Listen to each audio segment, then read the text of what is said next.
Je sais que l'Éternel des armées est un homme comme moi aussi. Pourquoi je dis qu'il est un homme comme moi? Avant de commencer cette prédication, je vais prier d'abord. Seigneur, je te remercie parce que tu es vivant là, à l'Orient. Tu es vivant ici, en Afrique. Tu es vivant partout où tu vis, Seigneur.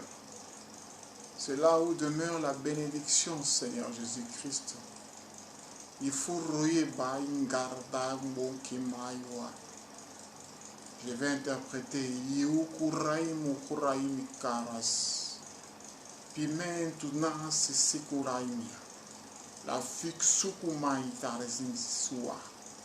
l'interdiction de la bénédiction dans la ville parisienne ne peut pas continuer.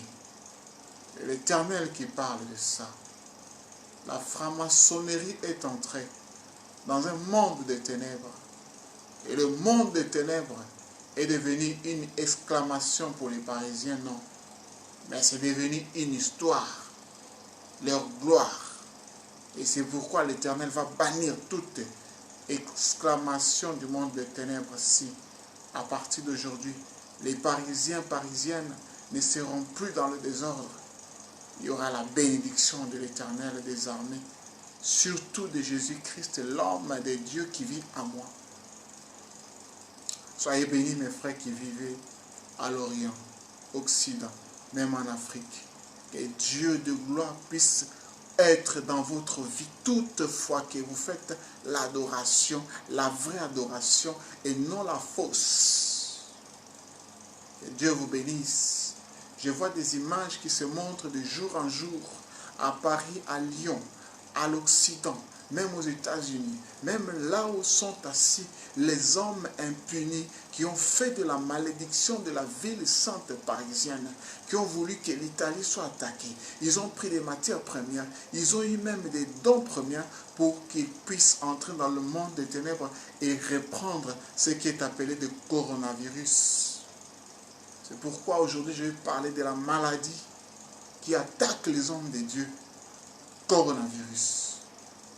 Mon thème, c'est la puissance de l'éternité qui va guérir tout le monde, qui va regarder cette vidéo. Que Dieu vous bénisse, que Dieu vous rende encore plus glorieuse comme femme du Seigneur là où vous êtes. Shalom. C'est là que je vais commencer ma prédication. Dieu a prévu, Dieu prévoit simple. Et Dieu dit toujours des choses dans celui qui aime Dieu. Même moi qui est ici, je suis en train de suivre la prédication comme un brebis. Mais close minds. L'interprétation vient toujours de moi. Close minds qui scares me. Les bouches, les têtes, l'esprit de l'homme qui se ferme elles-mêmes sans que l'esprit de l'homme puisse parler. Un esprit s'est fermé devant moi. J'ai vu à Lyon, j'ai vu à Marseille, j'ai vu en Hollande, aux États-Unis. Il y a des enfants de Dieu qui sont en train de faire ça. Ça veut dire quoi? Il y a des signes magiques que vous faites vous. Il y a des signes magiques que vous avez entrepris dans votre entreprise. Laissez-moi d'abord arranger ma chaise pour que je sois un peu tout droit. Je vais beaucoup parler de l'apostasie aujourd'hui.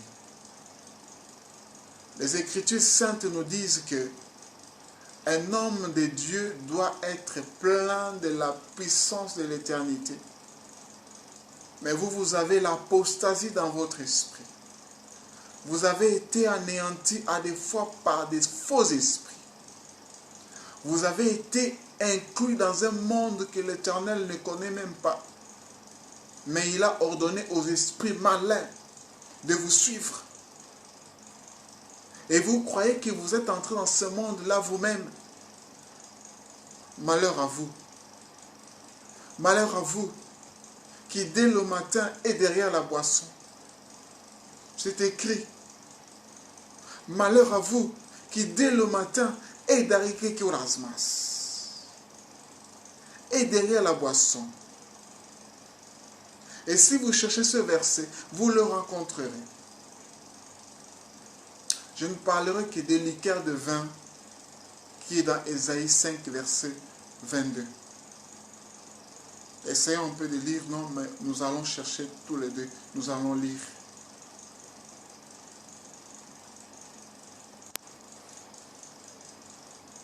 Shalom encore. Le verset que nous avons dit, Ésaïe 5, verset 22, nous allons continuer à lire, s'il vous plaît. Et vous qui êtes de l'autre côté, prenez aussi votre verset dans les Écritures saintes. Et nous allons lire les Écritures saintes. Dans le verset 22, dans les Écritures saintes, on nous dit ceci. Malheur à ceux qui ont de la bravoure pour boire du vin. Pour boire du vin. Et de la véhéance pour mêler des liqueurs fortes. Avez-vous pensé qu'une écriture sainte peut être une écriture sainte? Je parlais écriture sainte parce que vous n'obéissez pas aux écritures saintes. Vous avez votre histoire. Vous avez votre apostasie. Et vous avez votre histoire dans le monde des ténèbres. Vous qui mêlez des liqueurs fortes chaque matin dans votre vie. Lisez Ésaïe 5, verset 22. Vous rencontrerez là où le Seigneur parle de l'apostasie de ceux qui vont faire des fêtes chaque jour dans leur maison, buvant du vin comme si c'était de l'apéritif. L'apéritif, l'apéritif, j'ai traduit, j'ai interprété. L'apéritif dans le monde de Dieu n'existera que si le Seigneur mettait une main puissante dans votre ville. Et quand vous boirez, et quand vous prendrez du pain, vous mangerez avec une abondance, avec une joie que le Seigneur a donnée en vous. Mais si vous revenez vous-même disant que je n'ai pas appris à manger, il faut que je prenne un peu de liqueur. Qui êtes-vous pour dire que dans ma maison, comme étant un saint, je dois prendre un peu de liqueur pour avoir de l'appétit? Mais pourquoi l'Éternel parle-t-il du vin ici? Vous les Français, vous les Hollandais, vous les Portugais, même les Américains, ils ont leur vin. Ils disent ça c'est notre vin. This is my one. This is my one. This is my one. Ça c'est mon vin. Ça c'est mon vin. Isso é mon vinho. Mas por quê? Por que você sempre bebe, bebe, bebe e não para? Je parlais aux frères qui font la lusophonie et le portugais. Et mes frères, je vous dis souvent que moi quand je prêche, l'Éternel aussi me parle.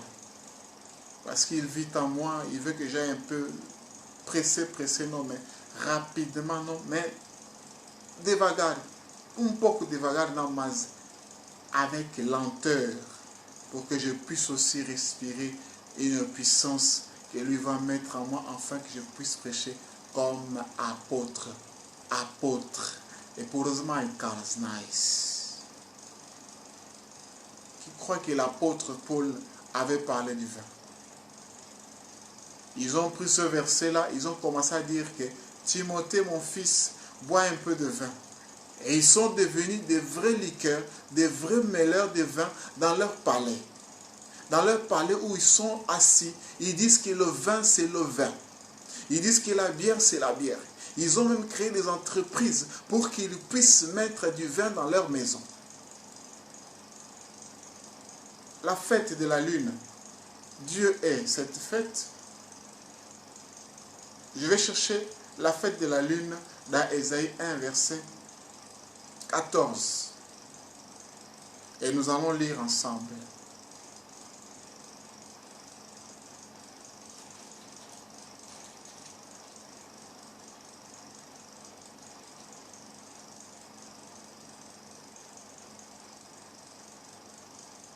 Ésaïe 1, verset 14.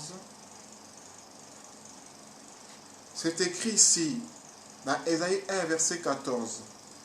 L'Éternel nous dira ceci. Nous allons voir le titre. L'Éternel juge son peuple. Ça, c'est le jugement du Seigneur qui va arriver dans le temps venu. Pour tous ceux qui disent que le vin me sert de boire du liqueur. Et je bois ça par rapport à l'apéritif. Parce que l'apéritif, ce n'est que de l'ankylostome qui vous dérange dans vos ventres. Et si vous n'avez pas de médicaments à prendre, prenez la main du Seigneur sur vous, s'il vous plaît. Allez chez un homme de Dieu, il va prier pour vous et vous serez guéris. Vous aurez l'appétit, vous aurez à manger.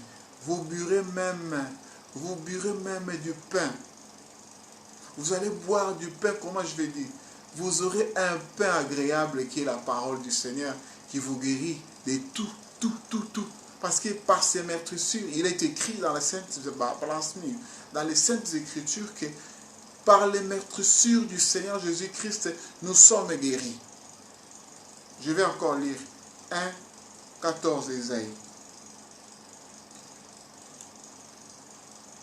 Le Seigneur dit ceci. Mon âme est vos nouvelles lunes et vos fêtes. Vous écoutez, non? Mon âme est vos nouvelles lunes et vos fêtes. Elles me sont à charge. Je suis las de les supporter. Mais excusez-moi parce que mes yeux voient un peu flou, parce que quand je vois la gloire de l'Éternel, je n'arrive pas à lire très bien. Mais je suis puissant. Je regarde la touche qui m'écrase. Je vois. Lisez là-bas, vous verrez que l'Éternel dit que mon âme est. L'âme de l'Éternel aussi existe.